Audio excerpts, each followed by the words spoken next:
उन्होंने कहा था सबका साथ सबका विकास, लेकिन उन्होंने केवल अपना विकास किया है, उन्होंने केवल अडानी अंबानी का विकास किया है। उन्होंने अनेक वादा किया था, जैसा पहला वादा था कि किसानों की आय दुगनी होगी, क्या दुगनी हुई? उन्होंने कहा था हम महंगाई कम कर देंगे, क्या महंगाई कम हुई? उन्होंने ये भी कहा था कि 15 लाख खाते में आएगा, क्या खाता में आया? नहीं आया।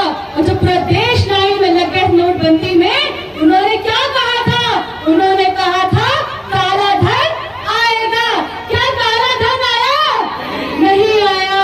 जब 2019 में चुनाव हो रहा था तो उनको लगा कि हमने कोई काम नहीं किया है, तो जो पुलवामा अटैक में जवान शहीद हुए थे उनके नाम पे उन्होंने वोट मांगा था। और इस बार कहते हैं 400 पार, मैं कहती हूँ 400 हार होगा। वह संविधान हटाने वाले हैं, हम संविधान बचाने वाले हैं। मैंने सुना था प्रधानमंत्री जी चाय बेचा करते थे, लेकिन मैं तो उनको BSNL बेचते देख रही हूँ, रेलवे बेचते देख रही हूँ, LIC बेचते देख रही हूँ, LIC पेंशन बेचते हैं, लेकिन उनसे प्रश्न कोई नहीं कर रहा है। मैं कहती हूँ जब बीजेपी वाले आए उनसे प्रश्न कीजिए।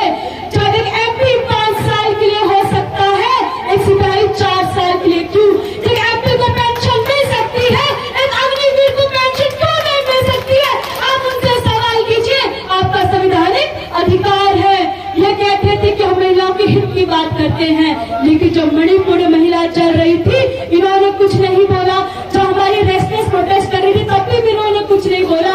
हाथरस जैसे केस लाते तब भी है कुछ नहीं बोलते हैं। प्रधानमंत्री जी आते हैं, केवल मन की बात करके चले जाते हैं। मैं चाहती हूँ कोई ऐसा नेता है जो जनता की मन की बात करे।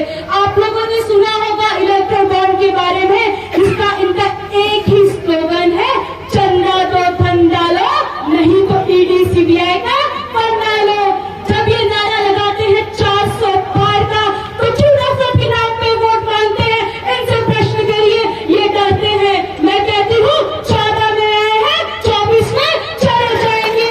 मैं आपसे निवेदन करती हूँ जब बीजेपी वाले आए इनसे पूछिए आपके पास संविधान का अधिकार है, इनसे पूछिए कि आपने कहा था कि शिक्षा के लिए क्या किया, इनसे पूछिए आपने हॉस्पिटल क्या किया, इनसे पूछिए आपने डेवलपमेंट कितना किया है। मैंने सुना था स्मृति ईरानी जी रास्ते में 36 सिलेंडर लेके जब 4 स्वागत था, उनसे पूछिए आप कहाँ गायब हो गई हैं, आप कहाँ दिख नहीं रही आप? इनसे पूछिए महंगाई के ऊपर प्रश्न कीजिए। मैंने सुना था प्रधानमंत्री जी कहते थे कि महंगाई कम होगी, लेकिन जब उनसे पूछते हैं महंगाई के बारे में तो मंगलसूत्र लगाने के लिए कहते हैं। जब हम उनसे पूछते हैं कि आपने विकास क्या किया है तो कहते हैं कांग्रेस आ जाएगी तो सारी संपत्ति मुसलमान को दे दिया जाएगा। ये सिर्फ नफरत की राजनीति करते हैं और इंडिया आरएस में मोहब्बत की राजनीति करती है।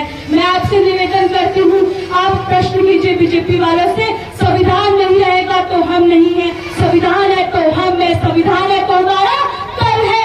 आप मुझे वोट देंगे, आप नेता चुनते हैं, आप नेता चुनते हैं, आपके पास संवैधानिक अधिकार है, समानता का अधिकार संविधान में दिया है। आप सोचिए संविधान नहीं रहेगा तो हम नहीं है। ये चुनाव